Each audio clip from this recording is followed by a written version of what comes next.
ॐ विश्वं दर्पणदृश्यमाननगरी तुल्यन्निजान्तर्गतं पश्यन्नात्मनि मायया बहिर्वोद्भूतं यथा निद्रया यः साक्षात् कुरुते प्रबोधसमये स्वात्मानमेवाद्वयं तस्मै श्रीगुरुमूर्तये नमः इदं श्रीदक्षिणामूर्तये बीजस्यान्तरिवाङ्कुरो जगदिदं प्राङ्निर्विकल्पं पुनः मायाकल्पितदेशकालकलना वैचित्रचित्रीकृतं मायावीव विजृम्भयत्यपि महायोगी वयस्वेच्छया तस्मै श्रीगुरुमूर्तये नमः इदं श्रीदक्षिणामूर्तये तस्मै श्रीगुरुमूर्तये नमः इदं श्रीदक्षिणामूर्तये।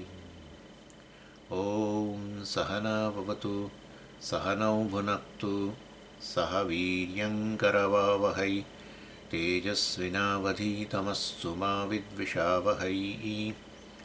ॐ शान्तिः शान्तिः शान्तिः। सदाशिवसमारम्भां शङ्कराचार्यमध्यमाम् अस्मदाचार्यपर्यन्तां वन्दे गुरुपरम्पराम्।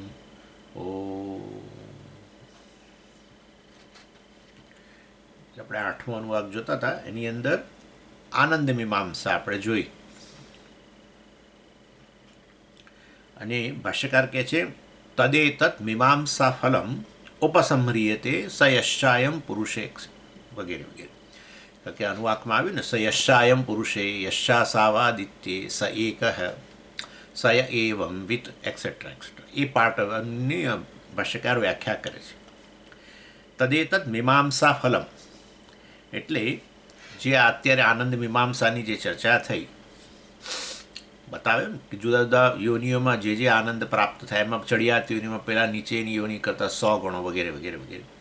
અને પહેલાં આપણા શ્રોત્રિયને જે અહીંયા બેઠેલો છે પૃથ્વી પર એક ખૂણામાં, એને તે પ્રાપ્ત છે વગેરે આપણે જે ચર્ચા કરતા હતા એ મીમાંસા જેનું જે આનંદ મીમાંસાનું જે વર્ણન થયું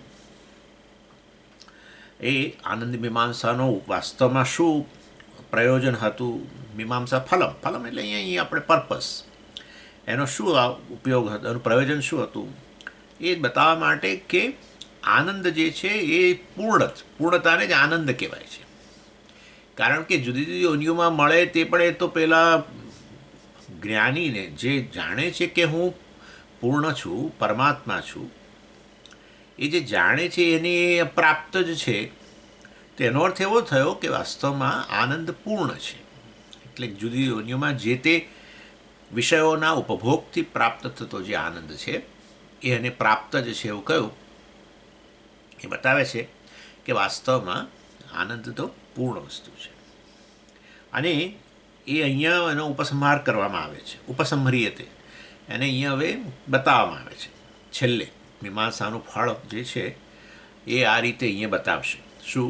યશ્ચા સાવાદિત્યે યશ્ચાયમ પુરુષે યશ્ચા સાવાદિત્યે, જે આ પુરુષમાં વિદ્યમાન છે અને જે આદિત્ય મંડળ વિરાટ પુરુષમાં વિદ્યમાન છે એ બંને વાસ્તવની અંદર એક જ છે. પૂર્ણ વસ્તુ હોય તો પછી એમાં ભાગ તો પડે જ નહીં. તો પછી આ ભાગ આમ કેમ કરો છો? ભાગ ન પડે, પૂર્ણમાં આવી રીતે ભાગ ન પડી શકતા હોય તો આમ કેમ કરો છો? અહીંયા અને ત્યાં એવું કેમ કહો છો? એ તો ભાગ પાડ્યા, એ તો મિથ્યા છે વાસ્તવમાં. એટલે એ ઉપાધિ થકી આવા ભાગ ગણીએ છીએ ને એનું ઉદાહરણ વગેરે પણ એ આપે છે. એ હમણાં હું વાત કરું જ છું. આપણે મને લાગે કદાચ જોયું હતું પણ ખરું ગઈ વખતે. એટલે સૂર્યમંડળ એટલે વિરાટ. સૂર્યમંડળ એટલે સામે પેલો સૂર્ય છે એની અંદર વિદ્યમાન ના, એ સૂર્ય દ્વારા સૂર્યમંડળ, સમગ્ર સૂર્યમંડળ, અને સૂર્યમંડળ દ્વારા સમગ્ર યુનિવર્સ, એમ સમગ્ર જગત, એ સમગ્ર જગતમાં વિદ્યમાન એટલે સમગ્ર એટલે વિરાટ પુરુષમાં વિદ્યમાન. એટલે વિરાટ પુરુષમાં વિદ્યમાન જે છે તે, અને અહીંયા જીવમાં જે વિદ્યમાન છે, જીવમાં અને ઈશ્વરમાં, જેમાં બંનેમાં જે વિદ્યમાન જે છે એક જ આનંદ છે. કારણ કે આ પહેલો તો જીવ છે ને, આપણે આમ કહીએ જોવા જઈએ તો જ્ઞાની ને જે આનંદ પ્રાપ્ત થાય છે એ જ આનંદ આ બીજી યોનિઓમાં અપ ટુ બ્રહ્માજી ઈશ્વર સુધી તો એનો અર્થ એવો થયો કે ખરેખર આનંદ એક જ વસ્તુ છે, ત્યાં ને અહીંયા એક જ રહેલો છે, એવો જ થયો ને અર્થ. એટલે છેવટે આનંદ મીમાંસામાં એ જ બતાવ્યું ને, મનુષ્ય ગંધર્વન આ ને તે, પછી કહ્યું કે બ્રહ્માજી સુધી. એટલે બ્રહ્માજીને પણ જે આનંદ પ્રાપ્ત છે તે પેલા શ્રોત્રિયને પ્રાપ્ત જ છે. તો પછી એનો અર્થ એવો થયો કે વાસ્તવમાં જીવને ને ઈશ્વર બંનેનો જે આત્મા છે છેવટે એક જ છે, પૂર્ણ છે, આત્મા છે, પરમાત્મા જ છે. એટલે એ મીમાંસાનું ફળ કહેવાય.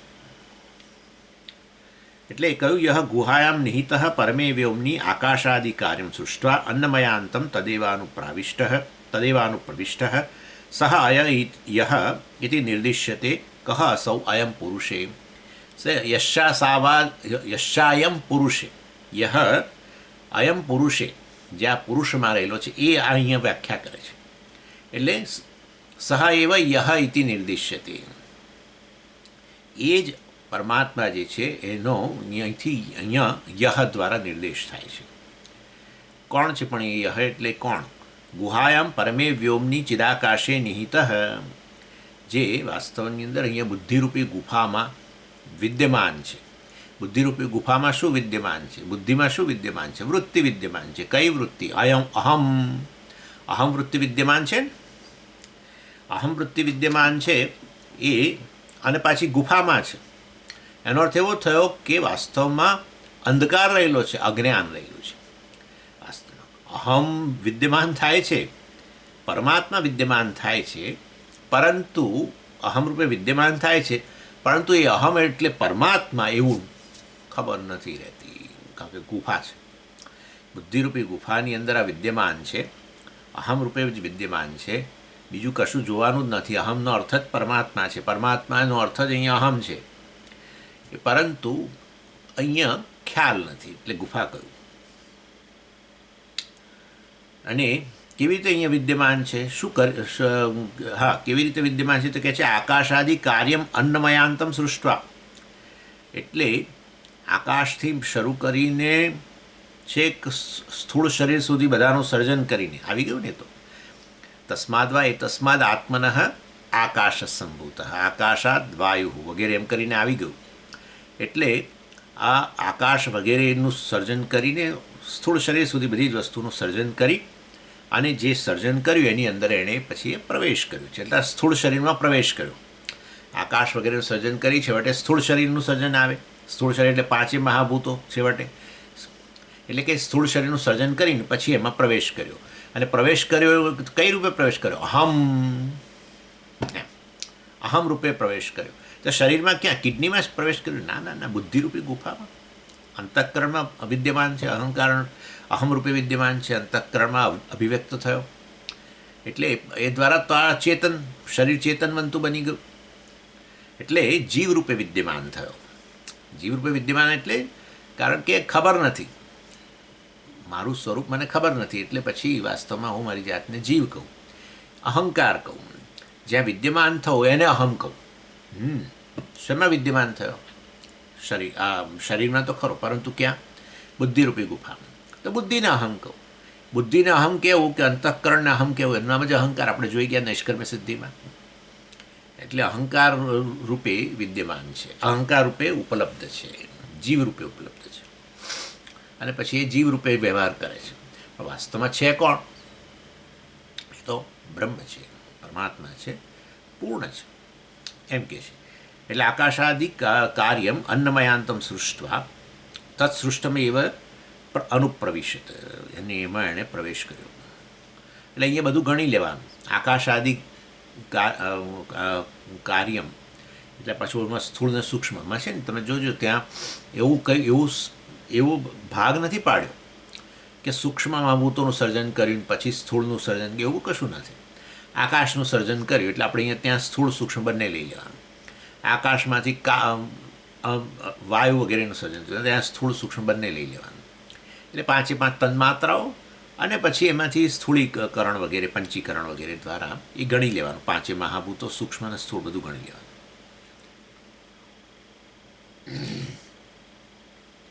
એટલે એ રીતે અહીંયા સૂક્ષ્મ શરીર પણ ગણી લેવાનું. અહીંયા કારણ કે હું તો ફક્ત સ્થૂળ શરીર જ બોલ્યો, તો તમને થાય સ્થૂળ શરીરમાં તો ક્યાં આવી કેવી રીતે વિદ્યમાન થાય? તમે પાછા બુદ્ધિ બોલો છો, તો બુદ્ધિ તો પછી સૂક્ષ્મ શરીર છે. એટલે એ આખો પોર્શનની અંદર સ્થૂળ સૂક્ષ્મ બંને ગણી લેવાનું, એમ શોર્ટ આપણે.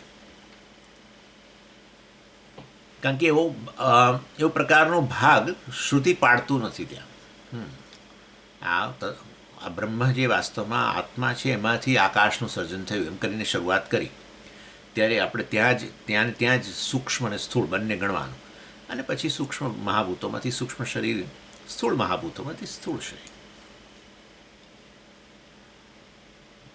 એટલે એ બ્રહ્માત્મા જે છે, બરાબર ને, તસ્માદ બ્રહ્મણ એ તસ્માદ આત્મન આકાશ સંભૂત, એ બ્રહ્માત્મા. સમજ, બ્રહ્મ ને બ્રહ્માત્મામાં શું ફેર? બ્રહ્મ જે આત્મા છે એ તો આપણું જ્ઞાન છે, બીજું શું છે?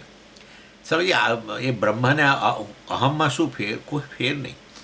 અહમ અને બ્રહ્મ વચ્ચે ફેર માનવો એનામાં જ અજ્ઞાન છે ને. હા, અહમ અને બ્રહ્મ વચ્ચે ભેદ છે, મારા અને પરમાત્મા વચ્ચે ભેદ છે, એ દૂર કરો બસ. કેવી રીતે દૂર કરીએ? પણ શું લાવીને એને દૂર કરીએ? ખાલી જ્ઞાન પ્રાપ્ત કરો. કારણ કે અંતર જે જણાય છે તમને બે વચ્ચે, એ તો અજ્ઞાનનું અંતર છે. અજ્ઞાન એટલું જ અંતર ઉત્પન્ન કરે જેટલું અંતર દેશમાં હોય.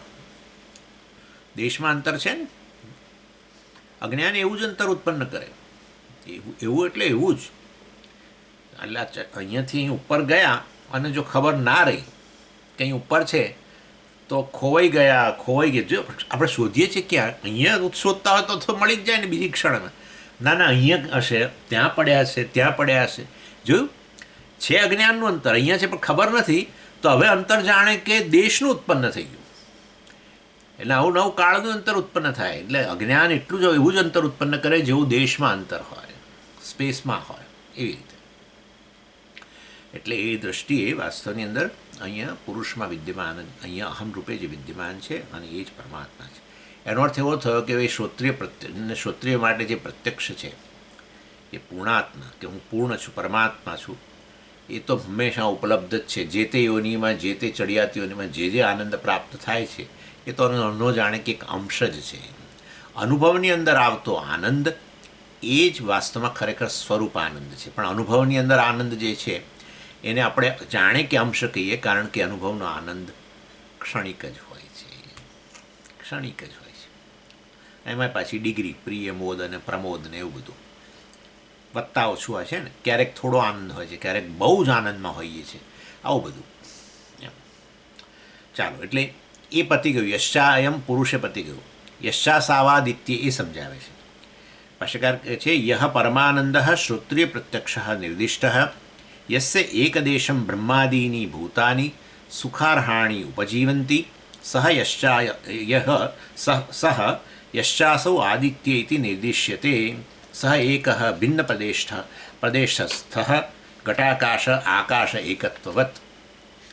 એટલે યશ્ચાસાવાદિત્ય, તો યહ એટલે અયમ પરમાનંદ શ્રોત્રિય પ્રત્યક્ષ. યહ જે છે ને યશ્ચાસાવાદિત્યમાં, યહ એટલે શું? એ કહે છે કે યહ પરમાનંદ શ્રોત્રિય પ્રત્યક્ષ નિર્દિષ્ટ. જે પરમાનંદ જે છે, જે પેલા શ્રોત્રિય માટે તો પ્રત્યક્ષ જ છે. પ્રત્યક્ષ એટલે કે હું પૂર્ણાત્મા છું, પરમાનંદ છું, એવું. યસ્ય એકદેશમ બ્રહ્માદિની ભૂતાની સુખાર્હાણી ઉપજીવંતી, અને જે પરમાનંદના અંશથી, ફ્રેક્શનથી બધા જ જીવો જે છે એ અનુભવનો સ્તરનો આનંદ પ્રાપ્ત કરે છે, જે તે યોનિની અંદર. બ્રહ્માદિની ભૂતાની, બ્રહ્માજીથી શરૂ કરીને છેક આપણા મનુષ્ય સુધી બધા જ સુખાર્હાણી, જે લોકો સુખના એ આનંદના અનુભવ કરવા માટે ક્વોલિફાઈડ છે, જે તે યોનિમાં જે તે પ્રકારનો આનંદ અનુભવવા માટે એ ક્વોલિફાય થાય છે, એ બધા તો વાસ્તવમાં એક ફ્રેક્શન છે. શેના? પેલા પરમાનંદના, જે પેલા શ્રોત્રિય માટે પ્રત્યક્ષ છે, એ અહમ હું જ પરમાનંદ છું, જે જાણે છે. અને એ ક્યાં ઉપલબ્ધ છે? સૌ આદિત્ય, એ સૂર્યમંડળમાં, અર્થાત આ યુનિવર્સમાં ઉપલબ્ધ છે. સમજ્યા? જગતમાં ઉપલબ્ધ, અહીંયામાં ઉપલબ્ધ છે. એટલે વિરાટ આત્મા. આનંદની વાત આવે એટલે ચેતન તો લાવવો જ પડે. નહીં તો કે આમાં આ સમજે અત્યારે આનંદનો અનુભવ કરી છે, આવું થોડું કહીએ આપણે. એટલે આનંદ એટલે વિરાટ પુરુષ, એટલે એ સમષ્ટિ ઉપાધિવાળો, વિરાટ શરીરવાળો, જેને આપણે કાલે વિશ્વરૂપ કહેતા હતા, એ વિરાટ શરીરવાળો આ ચૈતન્ય, એટલે માયાવચ્છિન્ન ચૈતન્ય કહો તમે, અથવા આ વિરાટ મતલબ કે આ જગત જે છે એ માયા જ અભિવ્યક્ત બની જગતના રૂપમાં. એટલે વાસ્તવની અંદર એ સમગ્ર જગત જેનું શરીર છે એવો ચેતન પુરુષ, જેને વિરાટ આત્મા ઈશ્વર કહો, એ વાસ્તવની અંદર એ અસૌ આદિત્ય એટલે એ ઈશ્વરમાં જે ઉપલબ્ધ આનંદ છે, ઈશ્વર જે આનંદ સ્વરૂપ છે, એ જ આનંદ વાસ્તવની અંદર આ શ્રોત્રી માટે પણ એટલો જ પ્રત્યક્ષ છે, જે આ પુરુષમાં વિદ્યમાન છે, બુદ્ધિરૂપી ગુફામાં વિદ્યમાન છે. કયા રૂપે? અહમ રૂપે. એટલે અહમ રૂપે જે વિદ્યમાન છે તે જ આનંદ વાસ્તવમાં ઈશ્વરમાં ઉપલબ્ધ છે એમ. તો પછી આવું એને અહીંયા આ બધો કેમ ભાગ પાડો છો? એટલે પછી અહીં ઉદાહરણ આપે છે કે જો આવું ઉદાહરણ છે, અને ઉદાહરણ દ્વારા સમજી જાઓ કે આ ને એ બધું વાસ્તવની અંદર એવું ખરેખર ભેદ નથી. એના માટે ઉદાહરણ આપે છે. એક ભિન્ન પદેશથ ઘટાકાશ આકાશ એકત્વવત. એ કહે છે કે જેવી રીતે એક જ આકાશ, એક અનંત આકાશ જે છે તે વાસ્તવમાં જેવો પેલો ઘડાનું સર્જન થયું એની સાથે જ એ અનંત આકાશ હવે કયા રૂપે ઉપલબ્ધ બન્યું? ઘટાકાશ રૂપે ઉપલબ્ધ બન્યું એમ. એવી જ રીતે આ જેવું આ શરીરનું સર્જન થયું, એટલે બંને ગણી લેવાનું, સ્થૂળ સૂક્ષ્મ શરીરનું જેવું સર્જન થયું, બરાબર ને, આકાશથી માંડીને વાયુને આ તે બધું, જેવું આ સ્થૂળ શરીર વગેરેનું સર્જન થયું, સ્થૂળ સૂક્ષ્મ શરીરનું સર્જન થયું, એવો તે મતલબ કે એ જ અનંત પરમાત્મા વાસ્તવની અંદર અહીંયા અહમ રૂપે વિદ્યમાન છે એમ કે છે. એટલે પરમાનંદ છે એ અહમ રૂપે વિદ્યમાન. સમજી, પરમાત્મા અને પરમાનંદમાં શું ફેર? કોઈ ફેર જ નહીં ભાઈ. આનંદ એટલે પૂર્ણતા, એ આપણે વાત થઈ ગયેલી છે. એટલે સત્યમ જ્ઞાનમ અનંતમ કહો છો અને સચ્ચિત આનંદ કહો છો, એક જ વસ્તુ છે. અનંત એવા આનંદ, અનંત પૂર્ણતાનો અનુભવ કહીએ એને આપણે આનંદ કહીએ છીએ, બીજું કશું નથી એને. એટલે હું અહીંયા પૂર્ણ બોલું, પરમાત્મા બોલું, પરમાનંદ કહું, એક જ વસ્તુ છે. પરમાનંદ એટલે સ્વરૂપાનંદ. બાકી ઉપાધિઓમાં જે અનુભવાય, અનુભવનો આનંદ જે છે જે તે અંતઃકરણ વગેરે દ્વારા, એને આપણે સુખાકાર વૃત્તિ વગેરે કહેતા હોઈએ છીએ. પણ જે વિદ્યમાન થાય છે એ વૃત્તિઓમાં એ આ છે ને, બીજો કયો વિદ્યમાન છે? એ જ વિદ્યમાન થાય. અને એમાં તારતમ્ય આવે, કારણ કે અવરોધને કારણે તારતમ્ય. બધી ઘણી ચર્ચા આજકાલ આનંદની ચર્ચા બહુ આવે છે બધે. આપણે વિવેક ચૂડામણીમાં આનંદમય કોષની ચર્ચા ચાલે છે. તમારા મારા સદનસીબે, કારણ કે એ જીવનનો પુરુષાર્થ છે. માટે જીવનનો પુરુષાર્થ એટલો જ છે. હું તો ખરેખર તમને કહું કે હું આ ભણી રહ્યો છું, આ બધું તમારી સામે અત્યારે ભણીને ભણાવું છું, જે ઘણો એક જ વસ્તુ માટે કરું છું, આનંદ માટે. અર્થાત આનંદને સ્પષ્ટ રીતે સમજવા માટે. જીવનનું જે ધ્યેય છે, ઉત્કૃષ્ટ ધ્યેય મનુષ્ય માટે, બધા માટે ઉત્કૃષ્ટ ધ્યેય એક જ છે, બીજું કશું છે જ નહીં, અને છે આનંદ. બસ એ આનંદ એટલે પૂર્ણતા. કોઈ પ્રકારની ઉણપ ન લાગવી જીવનમાં. બસ એવું લાગવું જાણે આપણે આપણું જીવન કૃતકૃત્ય થઈ ગયું એમ. એક જ વસ્તુ છે. એટલે કહેવાનો આશય છે, આચાર્ય અહીં ઉદાહરણ આપે છે કે જેવી રીતે આ એક અનંત આકાશ જે છે, જેવું પેલા ઘડાના સર્જન થતાની સાથે જ જેમ ઘટાકાશ રૂપે ઉપલબ્ધ બને છે, એટલે ઘડો એક જગ્યાએ હોય ત્યારે પછી એને કારણે એ આકાશ પણ જાણે એ ઘડાથી સીમિત વાસ્તવમાં જણાય છે. અને એ આકાશ સીમિત છે કેવી રીતે ખબર પડી? તો કે એમાં પાણી ઉમેરતા જાઓ.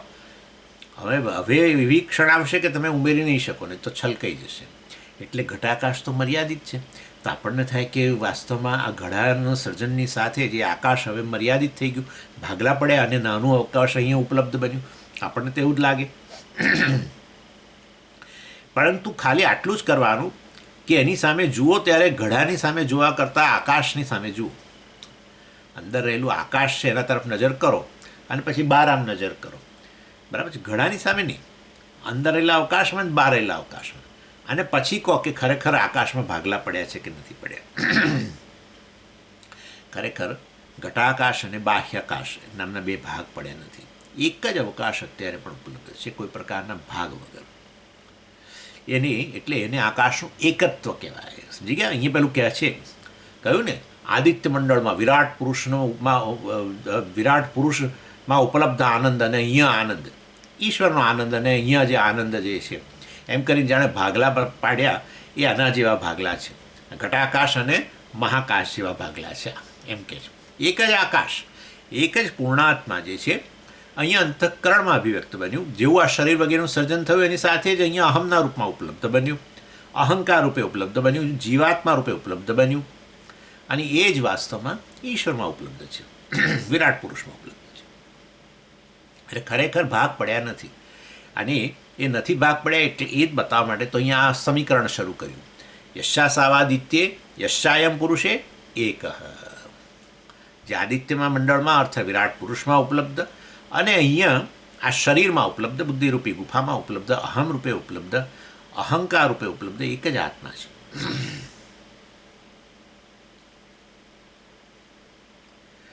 એટલે આમ જોવા જાવ તો આ મહાવાક્ય જ છે. યશા સાવાદિત્યે યશાયમ પુરુષે યશા સાવાદિત્યે સ એક, જીવ ઈશ્વર વચ્ચેનું ઐક્ય એમ. અને ગાયત્રી મંત્રની અંદર આ જ પ્રકારે છે વાસ્તવમાં, ત્યાંય મહાવાક્ય જ છે. સવિતુઃ દેવસ્ય ભર્ગ, એટલે સવિતુઃ દેવસ્ય ભર્ગ, ભર્ગ એટલે પેલું એફલ્જન્સ કહીએ ને આપણે, બ્રિલિયન્સ. એટલે આ જે સૂર્ય દેવતા જે છે, જે પરમાત્મા વાસ્તવમાં જે સૂર્ય રૂપે ઉપલબ્ધ બન્યા છે, એમનું બ્રિલિયન્સ જે છે એ જ આપણી આ બુદ્ધિને પ્રેરિત કરે છે. અહીં આપણી બુદ્ધિને પ્રેરિત કરે છે. કરો કો તો પ્રાર્થના થઈ ગઈ. એ સૂર્ય દેવતામાં ઉપલબ્ધ જે બ્રિલિયન્સ છે એ મારી બુદ્ધિને પ્રેરિત, યોગ્ય દિશામાં પ્રેરિત કરો, એને આવી બ્રિલિયન્ટ બનાવો, એનામાં વિવેક બુદ્ધિ જાગૃત કરો, જેથી કરી મારું જીવન વેડફાઈ ન જાય. એમ જીવન વેડફાઈ ગયું તો એનો અર્થ એવો થયો કે આપણા નિર્ણયો ખોટા હતા. આપણા નિર્ણયો એ આપણું જીવન, એવું જ હોય ને. આપણા નિર્ણયો એ શેના આધારે? આપણા સંકલ્પને આધારે. જેવો આપણો સંકલ્પ એવા આપણા નિર્ણયો, એવું આપણું જીવન. આપણા નિર્ણયો જ કોઈ કંઈક સ્વામીજી તમે તમારા જીવનમાં કેવા નિર્ણયો છે તમે મને જોઈ લો, બસ એ મારું જીવન મારા નિર્ણયો છે, બીજું શું છે. એટલે અને નિર્ણયો કેવી રીતે આવ્યા? પહેલાં સંકલ્પ, આમ કરવું એમ એવો સંકલ્પ બનશે, પછી નિશ્ચય કર્યો. એટલે આપણા સંકલ્પો જ છેવટે આપણું જીવન છે એમ. હવે એ સંકલ્પો યોગ્ય થાય તો નિર્ણય યોગ્ય થાય ને એના અનુરૂપ જીવન પણ યોગ્ય દિશામાં જાય. તો એ સંકલ્પ જે છે અહીંયા ઉત્પન્ન થાય છે, તો એ મારા સંકલ્પો મારી બુદ્ધિને કોઈક પ્રેરિત કરે યોગ્ય દિશાની અંદર, એને બ્રિલિયન્ટ બનાવે તો યોગ્ય નિર્ણયો થઈ જાય. યોગ્ય નિર્ણય થાય તો સફળ જીવન. આવું આ લોકો બહાર બહુ કે એટલે બહાર એટલે શું? આ ભૌતિક દુનિયાની અંદર એમ, ભૌતિક દુનિયામાં આવું કે ભાઈ વ્યક્તિ સફળ છે એની પાછળતાનું રહસ્ય શું? તો કે સાચો નિર્ણય. સાચા નિર્ણય પાછળનું રહસ્ય શું? તો કે ખોટો નિર્ણય.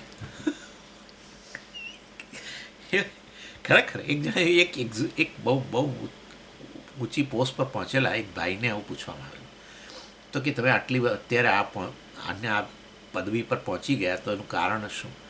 કે મારા જીવનમાં મેં યોગ્ય નિર્ણયો કર્યા, સાચા નિર્ણયો કર્યા, એને કારણે યોગ્ય સમય યોગ્ય નિર્ણય કર્યો, એને કારણે પછી મારો ફંટાયો નહીં એમ. તો એની પાછળ યોગ્ય નિર્ણયો કરે એની પાછળ શું હતું? તો કે ખોટા નિર્ણયો. એનો ખોટા નિર્ણયો તમારા માટે જીવનમાં ટીચર બને ને, એમાંથી શીખે કંઈક, નહીં ભાઈ આ વસ્તુ આમ કરી, આ ખોટો નિર્ણય છે, આ કરીશ તો જીવન બરબાદ થશે, માટે આ દિશામાં જવું એમ વગેરે. ચાલો એની એટલે ધિયોયો ન પ્રચોદયતી, એ સૂર્યમાં ઉપલબ્ધ તેજસ્વીતા મારી બુદ્ધિને તેજસ્વી બનાવી જ રહ્યું છે. તો પછી એકત્વ થઈ ગયું. સમજી ગયા ને તમે? મારી બુદ્ધિને કોણ પ્રેરિત કર્યું છે? બુદ્ધિને કોણ ચેતનવંતી બનાવે છે? એ જ ચેતન. અને એ ચેતન જ વાસ્તવમાં આ વિરાટ પુરુષમાં વિદ્યમાન છે એમ. એટલે એ રીતે વાસ્તવમાં આ ગાયત્રી મંત્ર છે એ મહાવાક્ય છે. પ્રચોદયતી કરો તો, પ્રચોદયાત કહો, એને પ્રેરિત કરો એમ કહું તો પ્રાર્થના થઈ. પ્રચોદયાત કરું તો પ્રાર્થના ખાલી, અને પ્રચોદયતી કરી દો વર્તમાન કાળ, તો પછી સીધી મહાવાક્ય બની ગયું. વિચાર કરો, ખાલી એક જ પાઠ, એક જ શબ્દ ક્રિયાપદમાં સહેજ ફેર કરો અને બદલાઈ જાય બધું. એટલે વિરાટ પુરુષમાં જે વિદ્યમાન છે એ મતલબ જે ચૈતન્ય છે એ જ આ બુદ્ધિમાં ઉપલબ્ધ છે. તેજસ્વી એટલે ચેતનવંતું કરી રહ્યું છે. ત્યાં પછી તેજસ્વીતાનો અર્થ નહીં લેવાનો, ત્યાં બુદ્ધિને જે ચેતનવંતું કરી રહ્યું છે, જે વિરાટ પુરુષમાં વિદ્યમાન છે ચૈતન્ય, એ જ ચૈતન્ય આ બુદ્ધિમાં વિદ્યમાન છે વગેરે વગેરે વગેરે. એ રીતે એકત્વ થઈ ગયું.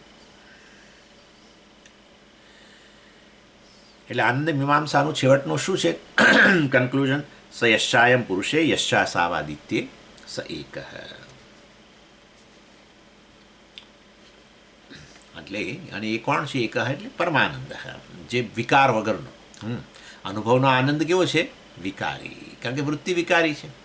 અને જે વૃત્તિમાં આનંદ અભિવ્યક્ત થાય એ વૃત્તિમાં અવરોધ રહેલો હોય તો પછી આનંદ ઓછો અભિવ્યક્ત થાય.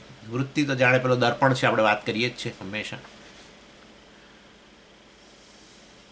એટલે જ્યાં પણ જે પણ જગ્યાએ આનંદ ઉપલબ્ધ છે, જે પણ યોનિની અંદર છે, વટેવા એવું જ થયું ને, જે પણ આનંદ ઉપલબ્ધ છે એ વાસ્તવની અંદર આ જ આનંદ છે, પરમાનંદ જ છે. એ જ પ્રજાપતિ, વિરાટ, હિરણ્યગર્ભને પ્રાપ્ત છે, એ જ આપણા પેલા શ્રોત્રિય પ્રત્યક્ષને પ્રાપ્ત છે. અને એ જ વાસ્તવમાં જુદી જુદી યોનિઓના શરીરોમાં આનંદની ક્ષણોમાં એ જ અભિવ્યક્ત વૃત્તિમાં થાય છે, એ અનુભવનો આનંદ બને છે. આમ પણ તમે જુઓ ને, બહાર આપણે આધ્યાત્મિક દુનિયાની અંદર જ્યારે આ આનંદની વાત આવે ને, સ્વરૂપ આનંદ વગેરે, પરમાનંદ, એટલે પછી એ લોકો કેપિટલ બી લખે, બ્લિસ કહે. અનુભવનો આનંદ તે તો બધાને ખબર એમ, પણ આ પરમાનંદ આવે એટલે પછી બી કેપિટલ લખે, બ્લિસ કરીને, બ્લિસ શબ્દ વાપરે. આ બ્લિસ કશું નથી, એ જ વાસ્તવમાં એ જેમ પેલું આકાશ જે છે, અનંત આકાશ છે, એક પેલા ઘડામાં ઉપલબ્ધ બને, ઘટાકાશ એને છૂટું પાડે, તમે કહો કે આ તો છૂટું. જો તમારી નજર ઘડા પર હોય તો તમને ઘટાકાશ છૂટું દેખાય, જો તમારી નજર આકાશમાં હોય તો એકત્વ દેખાય, અંદર અને બહાર એક જ આકાશ. એવું એના જેવી વાત છે. એટલે આપણી નજર અહમ પર હોય, ચૈતન્ય પર હોય તો આપણને ખબર પડે કે આ જીવ જ વાસ્તવમાં એ જ ઈશ્વર રૂપે ઉપલબ્ધ છે. ચિદાનંદ રૂપ શિવોહમ. ચિદાનંદ પર નજર, અહમ એટલે ચિદાનંદ, ચિદાનંદ રૂપ અહમ, હું ચિદાનંદ છું એવી નજર હોય તો તમે કહો કે શિવ અહમ. હા, અને ચિદાનંદ અહમ નજર તમને ચિદાનંદને બદલે અહમ વાસ્તવની અંદર અંતઃકરણ, ઇન્દ્રિયો, શરીર, એમાં અહમ બેઠેલો હોય તો એ જુદો, હું જુદો. કેવું છે વિચારો? એટલે અજ્ઞાન થકી અહમ આમાં જ બેઠેલો રહે તો હું જીવ છું, મર્યાદિત છું, ઈશ્વર મારા તો સમષ્ટિ છે, હું તો વ્યષ્ટિ છું વગેરે કહો. એ જ અહમ એટલે વાસ્તવમાં ચિદાનંદ છે. તો પછી શિવ પણ, વિરાટ પુરુષ પણ ચિદાનંદ છે, હું પણ ચિદાનંદ છું, માટે હું શિવ છું એમ કહો. એટલે આટલો ફેર પડી જાય. એટલે એ રીતે એક આદિત્ય મંડળ એટલે કે વિરાટ પુરુષમાં વિદ્યમાન અને આ શરીરમાં વિદ્યમાન વાસ્તવમાં. હવે પૂર્વ પક્ષ. નનુ તન્નિર્દેશે સ યશ્ચાયમ પુરુષે ઇતિ અવિશેષતઃ અધ્યાત્મં ન યુક્ત નિર્દેશ યશ્ચાયમ દક્ષિણેક્ષન ઇતિ તુ યુક્ત પ્રસિદ્ધત્વાत्. એટલે હવે અહીંયા પૂર્વ પક્ષ ઉઠાવે છે. તમે કહો છો તન એટલે નનુ એટલે તો પૂર્વ પક્ષ. ચાલો, એટલે એ તો નનુનો અર્થ છે પૂર્વ પક્ષ. નનુનો અર્થ બીજો પણ થાય છે, જુઓ એમ કરીને પણ કહી શકો. હું ત્યારે તમને કંઈક કહું, જુઓ એમ કરીને કહું તો ત્યારે નનુ વાપરી શકાય, એ આવશે આગળ એવું. પણ સામાન્ય રીતે નનુનો અર્થ કોઈક ડાઉટ, પૂર્વ પક્ષ. તન્નિર્દેશે એટલે તમે આ બધું બતાવ્યું એક વગેરે વિરાટ પુરુષમાં ને અહીંયા શરીરમાં ઉપલબ્ધ જે અહમના રૂપે ઉપલબ્ધ બંને એક જ છે એવું જે તમે બતાવ્યું, પણ ત્યારે તમે એમ કહ્યું કે યશ્ચાયમ પુરુષે, શ્રુતિ જ્યારે કહે છે કે સહ યશ્ચાયમ પુરુષે, આ પુરુષમાં એટલે આ સ્થૂળ શરીરમાં વિદ્યમાન વગેરે એ કહ્યું છે, ત્યારે તમે કશું બોલો નહીં, એ ખોટી વસ્તુ છે. અહીંયા શરીરમાં વિદ્યમાન એટલે ખરેખર કહેવું જોઈએ ને ક્યાં. પણ આચાર્ય કે ભાઈ મેં તો કહ્યું કે બુદ્ધિરૂપી ગુફામાં, મેં કહ્યું તો ખરું બુદ્ધિરૂપી ગુફામાં વિદ્યમાન છે અહમ રૂપે.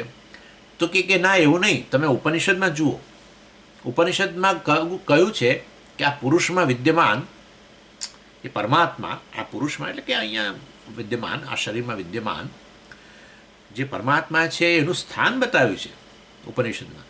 તો તમારે એ કહેવું જોઈએ, તમે બુદ્ધિરૂપી ગુફામાં એમ કેમ કહો છો? એમ કરીને પૂર્વ પક્ષ આચાર્ય ઊભો કરે છે. બૃહદારણ્યક ઉપનિષદની અંદર એ વસ્તુ કહેવામાં આવી અને ત્યાં કહ્યું એ બૃહદારણ્યક ઉપનિષદમાં તમે જાણો છો કેટલી ઉપાસનાઓનું વર્ણન છે. એમાં એક પર્ટિક્યુલર ઉપાસનાના સંદર્ભમાં આ વસ્તુ કહેવામાં આવી, યહ દક્ષિણે અક્ષન પુરુષ, એટલે વાસ્તવની અંદર એ પરમાત્મા જે છે એ આ શરીરમાં વિદ્યમાન છે, પરંતુ સ્પષ્ટ સ્થાન કયું ત્યાં જમણી આંખમાં વિદ્યમાન છે. દક્ષિણે અક્ષન પુરુષ, દક્ષિણ અક્ષર, દક્ષિણ એટલે જમણી, અક્ષન એટલે એ આંખ. જે યશાયમ પુરુષ એ બરાબર છે, ઉપનિષદ કહે છે, તો તમારે કહેવું જોઈએ કે આ પુરુષમાં અહીંયા જમણી આંખમાં, આ શરીરમાં આ જમણી આંખમાં એ પુરુષ પરમાત્મા જમણી આંખમાં વિદ્યમાન છે, એવું તમારે કહેવું જોઈએ. એટલે યશાયમ દક્ષિણ અક્ષન ઇતિ તું યુક્ત, એ યોગ્ય છે એવી રીતે કહેવું. પ્રસિદ્ધત્વાત, બુદ્ધિરૂપી ગુફામાં કહો છો એને બદલે આવું કહો. ચોખ્ખું તો બૃહદારણ્યક ઉપનિષદમાં કહ્યું છે, ઉપનિષદ પ્રસિદ્ધ છે. આ વસ્તુ તો પ્રસિદ્ધ એટલે એ ઉપનિષદ શ્રુતિ પ્રસિદ્ધ છે કે પુરુષમાં વિદ્યમાન છે પરમાત્મા. પુરુષ એટલે અહીંયા આપણે શરીરમાં વિદ્યમાન છે. યશાયમ પુરુષે એટલે આ પુરુષમાં એટલે કે આ સ્થૂળ શરીર અન્નમયની અંદર જે વિદ્યમાન છે એ પરમાત્મા, પણ ક્યાં વિદ્યમાન છે સ્પષ્ટ કહ્યું ને ઉપનિષદના. ક્યાં કહ્યું? દક્ષિણે અક્ષન. તો એ રીતે કોને તમે સીધું કશું તમે તમારી રીતે કોઈ બુદ્ધિરૂપી ગુફામાં ઉપલબ્ધ છે, અહમ રૂપે ઉપલબ્ધ છે એવું નહીં. ઉપનિષદ શું કહે છે જુઓ એમ. એટલે પછી આચાર્યનો ઉત્તર આપે છે કે ના, એ વસ્તુ એવી એ યોગ્ય નથી. કેમ યોગ્ય નથી? ન પર અધિકારાત પરો હિ આત્મા અત્ર અધિકૃત નિર્દિશ્યતે અદૃશ્યે અનાત્મે એક્સેટ્રા એક્સેટ્રા વિશાસ્માદ વાતઃ પવતે સૈષાનંદસ્ય મીમાંસા ઇતિ નહીં અકસ્માદ અપ્રકૃત યુક્ત નિર્દેષ્ટુ. ન, તમે જે કહો છો કે આ દક્ષિણે અક્ષન પુરુષ વગેરે એ કહેવું જોઈએ, ના, એ વસ્તુ યોગ્ય નથી. કેમ? એટલે અહીંયા શરીરમાં જે શરીરમાં ઉપલબ્ધ વિદ્યમાન છે એની વાત નથી. આપણે શેની વાત કરી રહ્યા છીએ? શરીરમાં વિદ્યમાન છે એની વાત નથી કરતા. અહીંયા શરીરમાં જે વિદ્યમાન છે અને જે વિરાટમાં વિદ્યમાન છે એ એક જ છે એવા પરમાત્માની વાત કરીએ છીએ. એટલે પરમાત્માની જ્યારે વાત કરીએ છીએ ત્યારે વાસ્તવમાં એ અધિકાર છે, અર્થાત એનો સંદર્ભ ચાલી રહેલો છે. અને એ સંદર્ભ શેના માટે ચાલે છે? એ જાણવા માટે કે અહીંયા આ શરીરમાં વિદ્યમાન છે અને આ વિરાટ પુરુષમાં વિદ્યમાન છે. પરમાત્મા એક હોય તો અહમ રૂપે વાસ્તવમાં એ પરમાત્મા જ રહેલો છે, એ શ્રોત્રિય અને પ્રત્યક્ષ છે. એમ કરીને આત્મા જે અને પરમાત્મા વચ્ચે ખરેખર કોઈ અંતર જ નથી. આ ઉપાધિઓ તો વાસ્તવમાં મિથ્યા છે, એટલે ઉપાધિ થકી અંતર ના એની વચ્ચે ભાગ ન પાડી શકાય. એમ કરીને જ્ઞાનના સંદર્ભમાં ચર્ચા ચાલી રહી છે. આત્મા આનંદ સ્વરૂપ છે, જ્ઞાન સ્વરૂપ છે, અને એના જ્ઞાન માટેની આ ચર્ચા ચાલી રહી છે. અત્યારે કોઈ ઉપાસનાની વાત જ નથી. ત્યાં યહ દક્ષિણાક્ષન પુરુષ એમ કરીને જે કહેવામાં આવ્યું એ પેલી ઉપાસના માટે છે. ઉપાસના માટે અર્થાત આ શરીરમાં એ પરમાત્મા ક્યાં વિદ્યમાન છે, તો પછી તમારે હવે એનું ધ્યાન કરવાનું હોય પરમાત્માનું જે આ શરીરમાં વિદ્યમાન છે. જો ધ્યાન કરવાનું હોય તો પછી ઉપનિષદ કહે છે કે તમે ધ્યાન કરવાનું હોય પછી લોકેશન જોઈએ. ધ્યાન બરાબર છે, તો એ કહ્યું કે આ એ જમણી આંખની અંદર ઉપલબ્ધ છે, એટલે એનું ત્યાં ધ્યાન કરો. એ પરમાત્માનું ત્યાં ધ્યાન કરો. દક્ષિણ અક્ષર એટલે જમણી આંખમાં ઉપલબ્ધ છે. એટલે ઉપાસનાના સંદર્ભમાં આ રીતે બતાવે એ બરાબર છે, પણ અહીંયા ચર્ચા જે છે વાસ્તવમાં પર અધિકારાત. અહીંયા તો લિમિટલેસ આત્મા એટલે આત્મા જે પરમાત્મા છે એની ચર્ચા ચાલી રહી છે, એના જ્ઞાનની ચર્ચા ચાલી રહી છે. એ આનંદ સ્વરૂપ છે, પૂર્ણ છે, અર્થાત આત્માને પૂર્ણ રૂપે જાણો ને એની જ તો ચર્ચા કરી. શ્રોત્રિયસ્ય અકામહતસ્ય, આ શ્રોત્રિય જે છે અર્થાત જેણે આ પ્રમાણે જાણેલું છે એને તો એ આનંદ ઉપલબ્ધ છે, કારણ કે એ જાણે છે હું તો પૂર્ણ છું વગેરે. એટલે ચર્ચા જ્ઞાનની ચાલે છે, અહીં ઉપાસનાની ચર્ચા નથી. એટલે જેનો જે અધિકાર, જ્યાં જેનો સંદર્ભ હોય એને આધારે ચર્ચા થાય. જ્યાં ઉપાસનાની વાત ચાલતી હોય ત્યાં પછી એના સંદર્ભમાં ઉપાસના માટે એક લોકેશન બતાવવું પડે. તો એના સંદર્ભમાં પછી એ બરાબર છે દક્ષિણાક્ષન પુરુષ.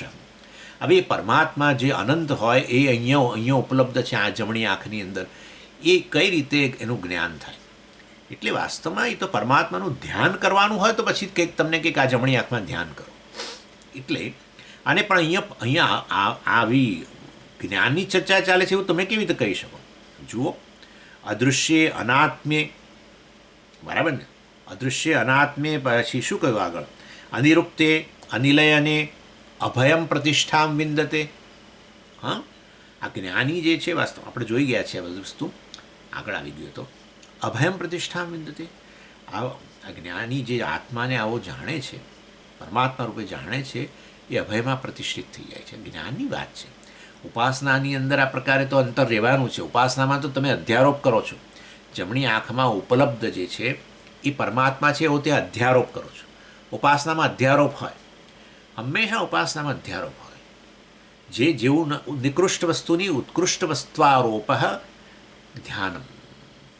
નિકૃષ્ટ વસ્તુ પર ઉત્કૃષ્ટ વસ્તુનો આરોપ કરવો, અને ઉપાસનાની જરૂર હોય છે, તે બરાબર છે. એટલે નિકૃષ્ટ વસ્તુ, આંખ એક નાની અલ્પ વસ્તુ, એના ઉપર પરમાત્માનો આરોપ અહીંયા ઉપલબ્ધ છે એમ કરી. એટલે આ જમણી આંખમાં જે ઉપલબ્ધ જે છે એ વાસ્તવમાં પરમાત્મા છે. એટલે એની કહેવાનો આશય એટલો છે કે ત્યાં તો અધ્યારોપ છે આ પ્રકારે, અને એ અધ્યારોપ હોય ત્યાં ઉપાસનાની વાત છે, ને એ ઉપાસનાનો સેક્શન છે. પરંતુ અહીંયા ચર્ચા જ્ઞાનની છે ને અહીંયા સ્પષ્ટપણે કહે છે અભયમ પ્રતિષ્ઠાન વિંદતે છે. એ આત્માને જાણીને, પરમાત્માને જાણીને અભયમાં પ્રતિષ્ઠિત થાય છે. એટલું જ નહીં, આગળ પણ ભીષાસ્માદ વાતઃ પવતે ભીષોદેતિ સૂર્ય ભીષાદ અગ્નિશ્ચેન્દ્રશ્ચ. એ જ પરમાત્મા જે વાસ્તવની અંદર ઈશ્વર રૂપે આ સમગ્ર જગતનું શાસન કરે છે, અને એના કારણે બધા દેવતાઓ પણ એના શાસનમાં રહીને, એના અનુશાસનમાં રહીને વાસ્તવમાં પોતપોતાનું કાર્ય કરી રહ્યા છે. ઈશ્વર છે કે નહીં જાણવું તો શું કરવાનું? બસ નજર કરો. અહીંયા જ હમણાં જ સૂર્યોદય થયો, થોડી વાર પહેલાં. બસ આ સૂર્યોદય થયો, ભીષાસ્માદ ભીષોદેતિ સૂર્ય. સો વાસ્તવમાં ભીષા એ એના ભયને કારણે, ભય એટલે એના શાસન, ભય એટલે ખરેખર પેલા ભગવાન પાછળ બેઠો છે આમ ચાબુક લઈને, એવું નહીં. પરંતુ એ ઈશ્વરની સન્નિધિ માત્રથી આ સમગ્ર જગત જેનાથી અભિન્ન છે એ પોતાનું કાર્ય કરે છે. શરીરની અંદર પણ એ જ દેવતાઓ વિદ્યમાન છે, આંખની અંદર આ તે બધે, અને એ પોતપોતાનું કાર્ય કરે છે. બહાર એ જ અધિભૂતની અંદર અને અધ્યાત્મની અંદર જે રહેલું છે એને જ અધિદૈવ કહેવાય. હા, એ જ દેવતાઓ અહીંયા એ આદિત્ય દેવતા અહીંયા ક્યાં બેઠા છે? આ ચક્ષુમાં. એના કારણે તો દર્શન થાય છે, એના અનુગ્રહને કારણે. એ જ આદિત્ય દેવતા સમગ્ર જગતને બહાર પ્રકાશિત કરી રહ્યા છે, જે પેલા સૂર્યમંડળમાં રહેલા છે, ડિસ્કમાં. એટલે આ રીતે વાસ્તવની અંદર અધિભૂત અને અધ્યાત્મ જે છે બંને પર અનુગ્રહ કરીને દેવતાઓ પોતાનું કાર્ય કરીએ છીએ, અને અધિદૈવ કહેવાય. એટલે કહેવાનું એક જ ઈશ્વર, એ ઈશ્વર જ અધિભૂત, અધિદૈવ અને અધ્યાત્મ રૂપે ઉપલબ્ધ છે. વિશ્વરૂપ ગઈકાલ આપણે વાત થઈ જ ગઈ. જે કાંઈ છે એ વસ્તુ વાસ્તવમાં ઈશ્વર જ હોય તો અધિભૂત પણ ઈશ્વર છે, અધ્યાત્મ પણ ઈશ્વર છે, દેવતાઓ પણ ઈશ્વર જ છે. એ જ વસ્તુ ભગવાન બતાવે છે વિશ્વરૂપની અંદર, કે દેવતાઓને બધું બતાવે છે. એનીવે, એટલે કહેવાનો આશય છે અહીંયા ભીષાસ્માદ વાતઃ પવતી, આ બધો સેક્શન અત્યારે ચાલી રહ્યો છે.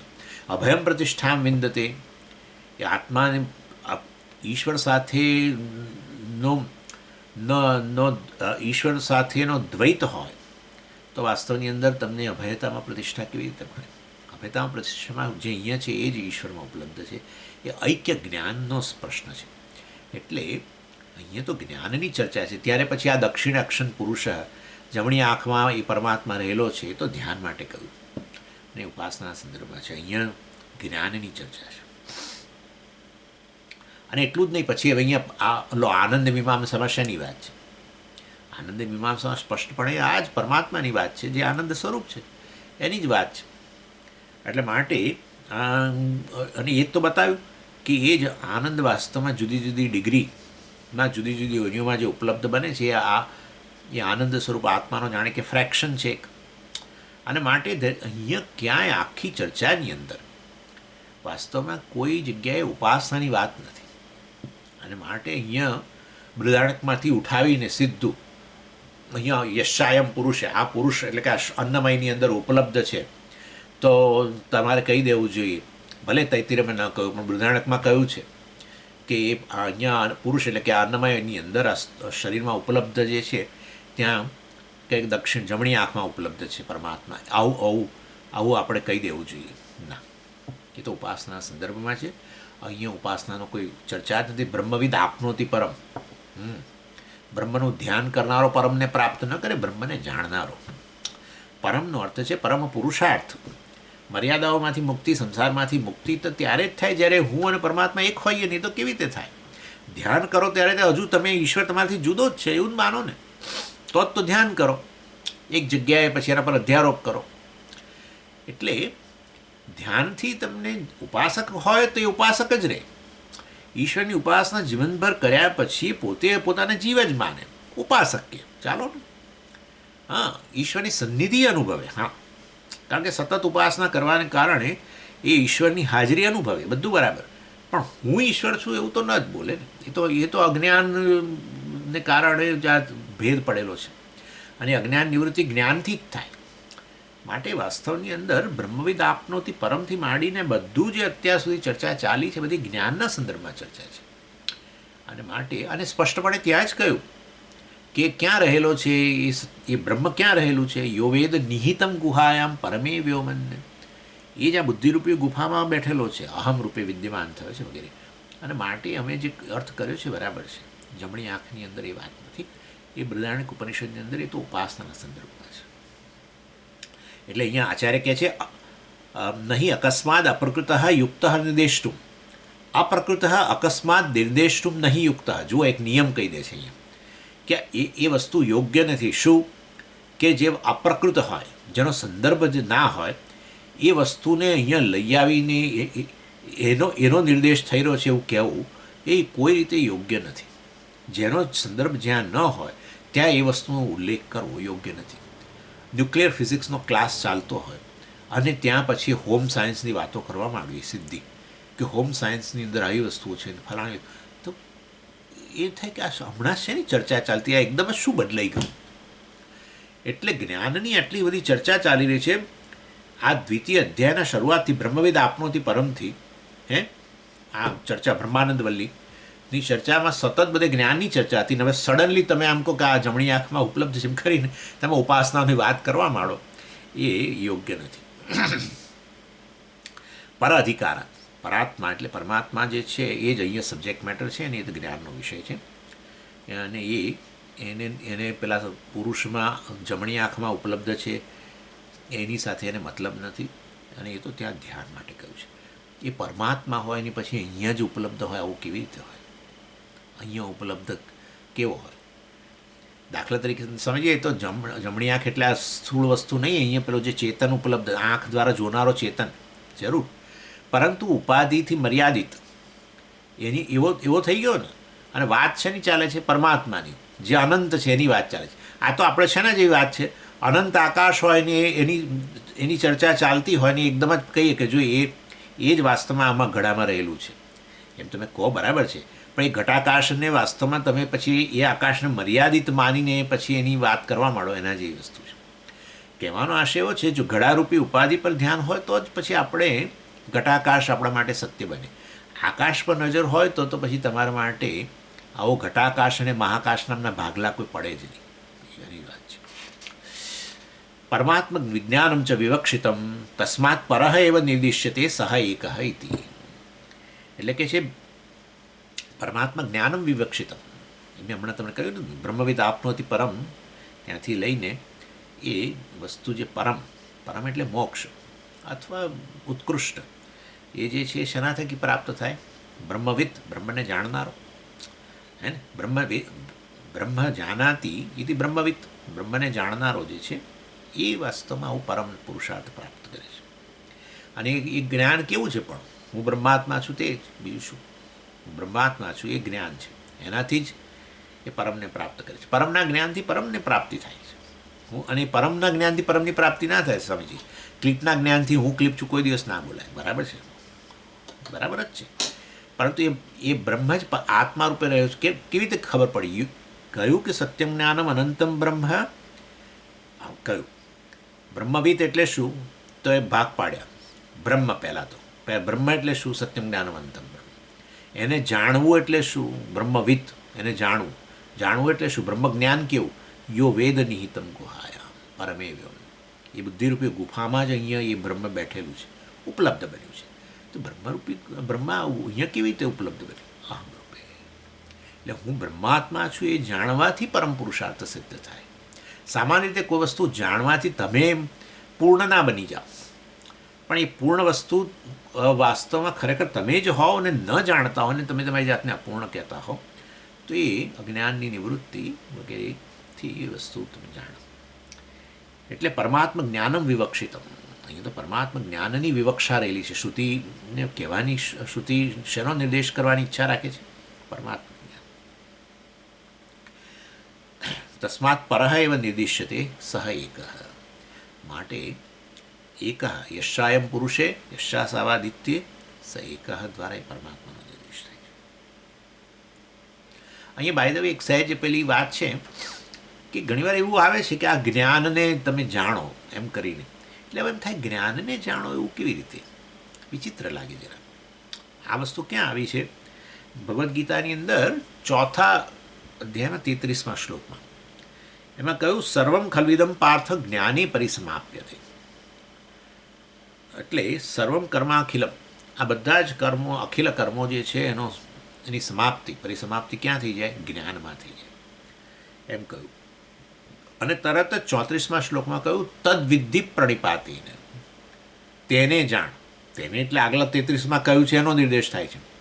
અને 33માં નિર્દેશ જ્ઞાનનો કર્યો.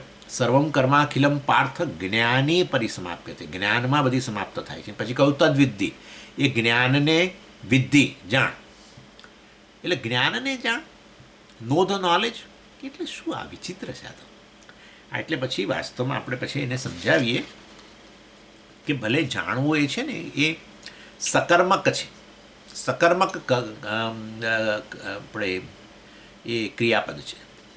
એટલે આપણે તમને હું કહું કે આ જાણો, એટલે તમે કહો કે શું જાણવું, એટલે કહું ક્લિપને જાણો. એટલે ક્લિપ એનું કર્મ કહેવાય, ઓબ્જેક્ટ. ક્લિપ એનો વિષય કહેવાય, ક્ષનો જ્ઞાનનો. બરાબર છે? ક્લિપને જાણો. હવે વાસ્તવની અંદર એટલે ત્યાં એ તો સકર્મક રહેલું છે, પરંતુ અહીંયા જ્ઞાનને જાણો એટલે શું? એટલે શું? પણ જ્ઞાનને જાણો એટલે શું? કારણ કે આત્મા જ્ઞાન સ્વરૂપ છે. માટે જ્ઞાને પરિસમાપ્યતે જ્યારે કહ્યું ત્યારે ત્યાં જ્ઞાનનો અર્થ અહીંયા આત્મા છે. કેવી રીતે કહ્યું આત્મા જ્ઞાન? સત્યમ જ્ઞાનમ અનંતમ બ્રહ્મ.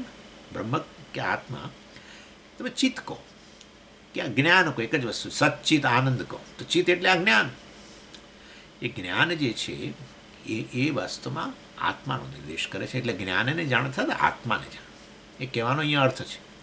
એટલે જ્ઞાનને જાણો. સામાન્ય રીતે જ્ઞાન અને જ્ઞાનનો વસ્તુનું જ્ઞાન અને એનો વિષય જુદા હોય.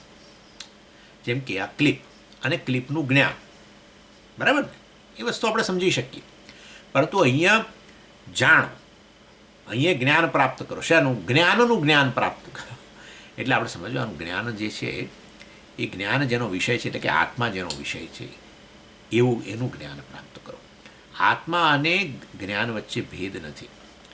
અહીંયા આત્મા પેલા જ્ઞાનનો વિષય, એ જ્ઞાન વાસ્તવમાં વિષયીને હોય અને જ્ઞાન વિષયનું હોય, ભિન્ન હોય સામાન્ય રીતે.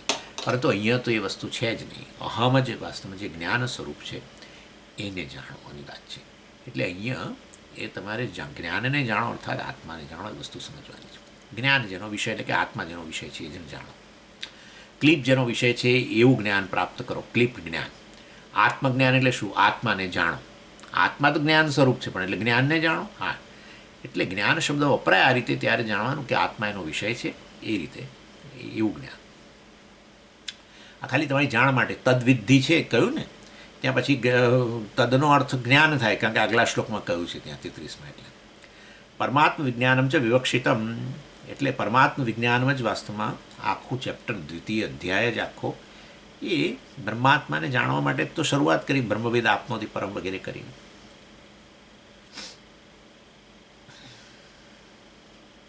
અને માટે પરમાનંદ જે છે કે પરમાત્મા જે છે એ જ યશાયમ પુરુષે દ્વારા અહીંયા જે પુરુષ અન્નમયમાં ઉપલબ્ધ છે, યહ દ્વારા જે નિર્દેશ થાય છે એ પહેલાં પરમાત્માની જ વાત થાય છે. અને એને પછી યશાસાવાદિત્ય વગેરે દ્વારા, સાઈકહ વગેરે દ્વારા એને ઐક્યનું બતાવવામાં આવે છે. નનુ આનંદસ્ય મીમાંસા પ્રકૃતા તસ્યાપી ફલમ ઉપસંહર્તવ્યમ અભિન્ન સ્વભાવકઃ આનંદઃ પરમાત્મા એવ ન વિષય વિષયી સંબંધજનિત ઇતિ. હવે જો અહીંયા નનું જે છે એ કંઈ પૂર્વ પક્ષ નથી, કોન્ટેક્સ્ચ્યુઅલ છે ખાલી. એનો અર્થ કે જુઓ એમ કરીને. તમે જોશો તો અમે લોકો એવું બોલતા હોઈએ છીએ, જે ભણાવતા હોય જુઓ એમ કરીને બોલે, જુઓ એટલે તું તમારું ધ્યાન આકર્ષિત કરવા માટે. એવી રીતે આ નાનું જે શબ્દ એને માટે છે, લોક એમ નાનું. એટલે કોઈ હા આનંદસ્ય મીમાંસા પ્રકૃતા, આનંદની મીમાંસા પ્રકૃતા, એ ચર્ચાથી આનંદની મીમાંસા અત્યાર સુધી થઈ. તસ્યાહ એટલે શું? આનંદ મીમાંસાયા, એ આનંદ મીમાંસા જે થઈ. અપી ફલમ ઉપસંહર્તવ્યમ, એ મીમાંસાનું જે ફળ છે, આનંદ મીમાંસાની જે ચર્ચા થઈ, એ જે મીમાંસા એટલે એનાલિસિસ, આનંદનું એનાલિસિસ થયું, થાય જ ને. હવે આનંદનું શું એનાલિસિસ કરવાનું? અરે ભાઈ પણ દેવતાઓને મળે આનંદ, પુરુષોને મનુષ્યને મળે છે, મનુષ્ય ગંધર્વને મળે છે, બ્રહ્માજીને આનંદ, આ બધો અનેક લાગે છે, અનેક પ્રકારના આનંદ. પાછું એમાં જ્ઞાનનો આનંદ ને વિષયનો આનંદ ને ફલાણા આનંદ ને ઢીકણા આનંદ ને, તો પછી બધું તો એનું એનાલિસિસ કરવું જોઈએ. પણ શા માટે કરવું જોઈએ? જે છે તે છે. અરે ભાઈ અમે એ કેવું છે કે એ જ વાસ્તવમાં પેલો બ્રહ્મ જે છે એની જ અભિવ્યક્તિ છે, એ જ પૂર્ણ આનંદ છે, એ જ પૂર્ણાત્મા છે, એ જ આનંદ સ્વરૂપ છે, એ જ આ બધી જુદી જુદી યોનિઓની અંદર જુદી જુદી ઉપાધિઓમાં અભિવ્યક્ત થતો હોય છે. જે અભિવ્યક્ત થાય છે, જે અનુભવાય છે સુખાકાર વૃત્તિ વગેરે રૂપે, એ જ વાસ્તવની અંદર આનો જાણે કે અંશ છે. પેલું વૃત્તિ આવી એટલે અંશ કહું છું, વૃત્તિ વગેરે છે એમાં અભિવ્યક્ત થાય છે.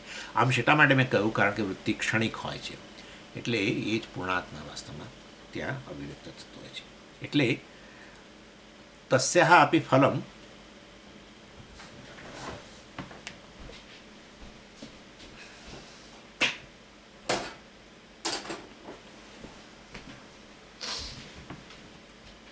તસ્યાહ અપી ફલમ ઉપસંહર્તવ્યમ અભિન્ન સ્વભાવકઃ આનંદઃ પરમાત્મા એવ ન વિષય વિષયી સંબંધ જનિત. એટલે આ વિષય વિષયીના સંબંધથી જનિત જે અનુભવનો આનંદ છે વાસ્તવમાં એ નથી. એ આમાં શું થતું હોય છે?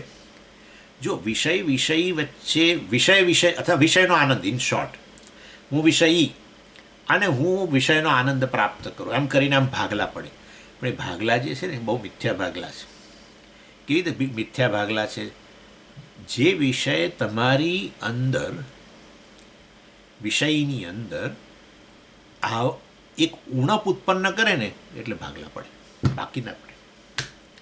હા, દાખલા તરીકે હું વિષય, આ વિષય બરાબર છે, આ વિષય જો મારી અંદર ઉણપ ઉત્પન્ન કરે, વાહ આ વસ્તુ જોઈએ, પતિઓ આના વગર હું અધૂરો છું, દેટ્સ ઇટ. હવે ભાગલા પડી ગયા. હવે શું થાય? હવે હવે હવે હવે વિષય વિષય વચ્ચે ભાગલા પડ્યા. ખરેખર વિષયની વિષયી વાસ્તવમાં એક જ પરમાત્મા છે, જાણીએ છીએ, સબ્જેક્ટ ઓબ્જેક્ટ. પરંતુ હવે ભાગલા પડ્યા. વિષયે મારી અંદર આ પ્રકારનું વિષયની અંદર ઉણપ ઉત્પન્ન કરી, આ રીતે કે આ સરસ વસ્તુ છે, આ મારી પાસે નથી, આ જોઈએ, દેટ્સ ઇટ. હવે પૂર્ણતા કે આનંદ ક્યારે થશે? જ્યારે આ વિષય અને વિષય એક પાછા બનશે ત્યારે આ પ્રાપ્ત થાય. અને પછી વિષય સાથે ઐક્ય પ્રાપ્ત કરે અનુભવની અંદર, વિષય વિષય વચ્ચે અંતર જ ન રહે, ત્યારે વાસ્તવની અંદર એને આપણે શું કહીએ? આનંદ કહીએ. એટલે ખરેખર જે વિષય તમારી અંદર ઉણપ ઉત્પન્ન ન કરે આ રીતે, ત્યારે વાસ્તવમાં વિષય વિષય વચ્ચેનો ભાગ ન ઉત્પન્ન કરે તો તમને કોઈ તકલીફ નથી. અને આવું થાય છે. ક્યારે થાય છે ખબર છે? તમે જાઓ ને કુદરતના ખોળે જઈએ, આપણે કહું કે કુદરતના ખોળે જાઓ, એટલે કુદરતના ખોળે જાઓ ત્યારે આવું થાય. આ પહાડો પાસે જાઓ, પેલી ખીણમાં ત્યાં બેસો, જંગલોમાં જાઓ, આમ જાઓ તેમ જાઓ, નદી કિનારે બેસો, સૂર્યોદયના દર્શન કરો, બધું જુઓ, ત્યારે તમે તમારી અંદર કંઈ ઉણપ ઉત્પન્ન નથી થતી. અરે રે આ કેટલું સુંદર છે, મારી પાસે હોવું જોઈએ, સૂર્ય મારી પાસે હોવો જોઈએ, સૂર્ય હું પ્રાપ્ત કરી લઉં, આવું થાય છે? કશું ના થાય. ત્યાં જેવો એ વિષય જે છે તમારી અંદર કોઈ પ્રકારનું વોન્ટિંગ બિંગ, હું એના વગર અધૂરો છું એવું ઉત્પન્ન નથી કરતું. અનુભવ કરો છો તમે અનુભવ કરી રહ્યા છો, પરંતુ એ અનુભવનો વિષય જે છે તમારી અંદર, વિષયની અંદર એ પ્રકારની ઉણપ ઉત્પન્ન થઈ એટલે તમને ઉણપ એટલે શું? આના વગરનો છું હું અથવા અધૂરો છું, મતલબ આપોઆપ જ દ્વૈત ઉત્પન્ન થઈ ગયું. ખરેખર બંને એક જ વસ્તુ છે. વિષય અને વિષય એક જ વસ્તુ છે. એને તો પરમાત્મા કહ્યું, સબ્જેક્ટ વત્તા ઓબ્જેક્ટ બરાબર હોલ. બીજું શું છે ત્યારે? પરંતુ અણે જાણે તમારામાં આવો રાગદ્વેષને કારણે આવું મનમાં ઉત્પન્ન કર્યું. આના વગર અધૂરો છું. ભાઈ, જો કોઈ વસ્તુ કશા વગર અધૂરી હોય તો એના વગર અધૂરો બધાને ચાલવી જોઈએ. આવું નથી હોતું. કેટલી વસ્તુ દુનિયાની અંદર કરોડો વસ્તુઓ છે. તમે માર્કેટમાં જાઓ ને ત્યારે ખબર પડે. હા, દાખલા કે મને કાંસકાની ઉણપ કોઈ દિવસ લાગવાની નથી. તમે જાણો છો. હવે તમે સમજી ગયા હું શું કહું છું? કાંસકાની ઉણપ મને ના લાગે. જે લોકોને વાળ હોય એમને થાય કે આ કાંસકો સરસ છે, આ મારા પાસે નથી, તો પૂરું. હવે એ નથી મારી પાસે. That's it. ભાગ પડી ગયા. દ્વૈત ઉત્પન્ન થઈ ગયું ઓલરેડી વિષય અને વિષય વચ્ચે. એક જ વસ્તુ આ રીતે તમારી અંદર ઉણપ ઉત્પન્ન કરે, મિથ્યા દ્વૈત ઉત્પન્ન કરે. પછી તમે પાછું શું? એ વસ્તુ તમને આમ પ્રાપ્ત થાય અને સબ્જેક્ટ ઓબ્જેક્ટ એક બની જાય અનુભવમાં. સબ્જેક્ટ ઓબ્જેક્ટ એક જ છે, એને ઐક્ય જ્ઞાન કહેવાય. પણ સબ્જેક્ટ ઓબ્જેક્ટ એક બની જાય, અનુભવમાં એક જાણે થઈ જાય, અદ્વૈત ઉત્પન્ન થાય, ત્યારે પૂર્ણતા. પેલી ઉણપ જતી રહી, પાછી પૂર્ણતાની લાગણી, એને આનંદ કહેવાય. આટલું જ છે. આખો જગત આવો ખેલ છે બસ. એટલે એની એ ઉણપ ઉત્પન્ન કરવા માટે અહીંયા કશું ખાવું જોઈએ પાછું. રાગદ્વેષ જોઈએ. એટલે કહે છે ભાઈ રાગદ્વેષ ઓછા થાય તો સારું, નહીં તો કરોડો વસ્તુઓ તમારી અંદર ઉણપ ઉત્પન્ન કરશે. અને એ વિષયનો અનુભવ કરો, વિષય એક થઈ જાય અને ઉણપ જાય, પરમેનન્ટ ના જાય. કારણ કે હું ઉણો છું કે અધૂરો છું એ તો પાછું આ શરીરમાં બુદ્ધિ સાથેના તાદાત્મ્યને કારણે રહેવાનું જ છે. તો એ ઉણપ તો સમજી ઓલરેડી છે જ. તો તમે કહો છો કે આ વિષય તેનામાં ઉણપ ઉત્પન્ન કરે છે, એવું કઈ રીતે? તો પછી વિષય જે તમે ઊણા છો, તમારા વિષયનો જે ખ્યાલ છે ઊણો છું, એ વસ્તુને બહાર સરફેસ પર લાવે. કોણ? જે તે વિષય. ખ્યાલ આવે તમને? જે તે વિષય. જ્યારે હું ઊણો છું એ વસ્તુ ઢંકાયેલી રહે. વિષયનો અનુભવ થઈ રહ્યો પણ હું ઊણો છું એ વસ્તુ ઢંકાયેલી રહે. મેં તમને કહ્યું આ કુદરતના ખોળે જાઓ કે આવી રીતે, ત્યારે તમે કહો કે એ આનંદ આપે છે. એમ કહો ત્યાં જે વસ્તુ જ્યાં પડી છે તે વસ્તુ ત્યાં આનંદ આપે. પરંતુ કેટલાક વિષયો રાગદ્વેષને કારણે તમારી અંદર પેલી જે હું ઊણો છું એ વસ્તુને સપાટી પર લાવે. અને ત્યારે પછી પેલું મિથ્યાદ્વૈત એ વિષય પ્રાપ્તિનો વિષય બને, હું એનો પ્રાપ્ત કરનારો વગેરે. અને જ્યાં સુધી એ દૂર રહે તમારાથી ત્યાં સુધી બાપરે હૃદયની અંદર એટલી બળતરા થાય. વળી પાછા અનુભવમાં બે એક બનો ત્યારે પાછું અનુભવમાં ઐક્ય મળ્યું ને, અનુભવમાં અદ્વૈત આવ્યું. હજુ જ્ઞાન નથી. એના કારણે થોડીક વાર માટે જ પાછું અપૂર્ણતાની લાગણી રહે.